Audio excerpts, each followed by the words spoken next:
ओ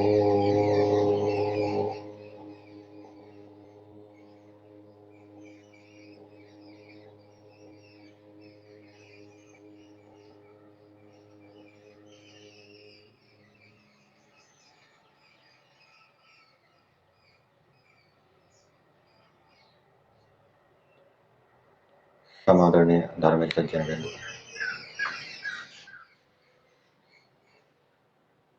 ईश्वर का ज्ञान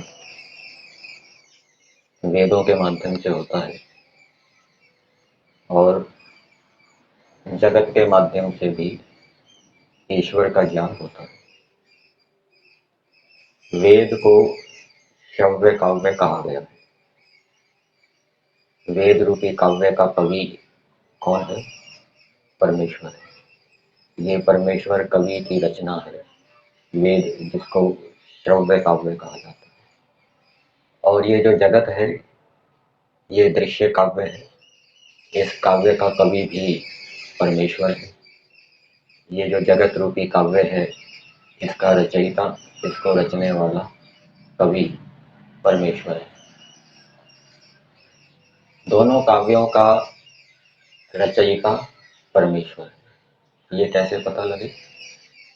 क्योंकि सृष्टि के अंदर हम पदार्थों के जैसे गुण कर्म स्वभाव देखते हैं, जानते हैं, वैसे वेदों के अंदर उपलब्ध होते हैं। और वेदों के अंदर जैसे सूर्य, जल, अग्नि आदि के विषय में बताया है, वैसा ही हम जगत में भी देखते हैं सूर्य आदि पदार्थों को। तो दोनों में समन्वय है, वेद में और जगत में। तो इससे क्या सिद्ध हुआ कि दोनों का रचयिता एक ही है, परमेश्वर। जगत के माध्यम से परमेश्वर को वही जान सकता है जो परमाणु के विषय में जानता है, परमाणु के स्वरूप को जानता है, उनका प्रयोग करना जानता है। परमाणु में एक अनुमान प्रमाण है, वेद तो शब्द प्रमाण है। शब्द प्रमाण के माध्यम से हम ईश्वर को जानते हैं और अनुमान प्रमाण के माध्यम से हम जगत से परमेश्वर को जानते हैं। अनुमान किसको कहते हैं? जो प्रत्यक्ष पूर्वक होता है। तो अनुमान के अनेक भेद हैं। गुण को देखकर गुणी का ज्ञान होता है। संसार के अंदर हम देखते हैं भिन्न भिन्न प्रकार की योनियां हैं और उनकी रचना भी अलग अलग प्रकार की है, उनकी आकृति अलग अलग प्रकार की है। जैसे कितने पेड़ पौधे हैं, उनकी क्या क्या विशेषताएं हैं, हम सबको नहीं जानते। जितने को जानते हैं उतना भी पूरा नहीं जानते। लेकिन परमेश्वर को इस सृष्टि के अंदर जहाँ भी पेड़ पौधे हैं, उनकी जो जो विशेषताएं हैं, उनके अंदर फल होते हैं, फूल होते हैं, जड़ें होती हैं, पत्ते होते हैं, उन सब की विशेषताओं की जानकारी परमेश्वर को है। इसी प्रकार से कितने प्राणी हैं।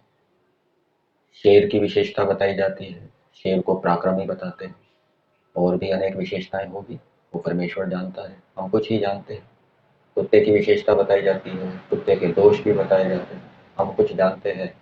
लेकिन परमेश्वर पूरा पूरा जानता है कि सृष्टि के अंदर कितने प्राणी हैं, उनकी क्या क्या विशेषताएं हैं, उनके अंदर क्या क्या दुर्गुण है।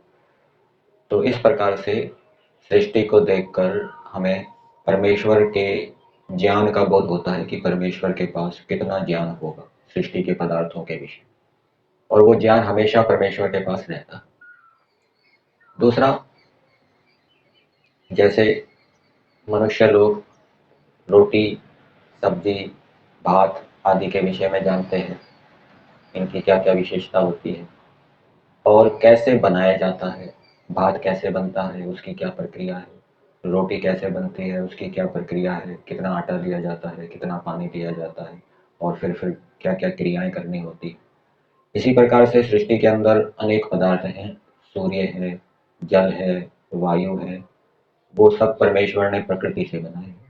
तो प्रकृति के अवयवों को किस प्रकार से मिलाना है, कितनी मात्रा में मिलाना है, क्या क्या क्रियाएं करनी है, उस सब का ज्ञान परमेश्वर को। तो इस प्रकार से सृष्टि को देखकर हमें परमेश्वर के ज्ञान का बोध होता है कि परमेश्वर के पास कितना ज्ञान है। इस सृष्टि को बनाने में परमेश्वर शक्ति भी लगाता है।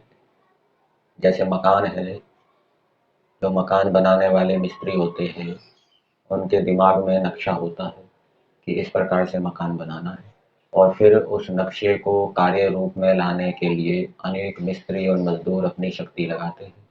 उनकी शक्ति खर्च हो जाती है, थक जाते हैं, विश्राम करते हैं, शक्ति को प्राप्त करने के लिए भोजन करते हैं, फिर दोबारा मकान बनाने में लग जाते हैं।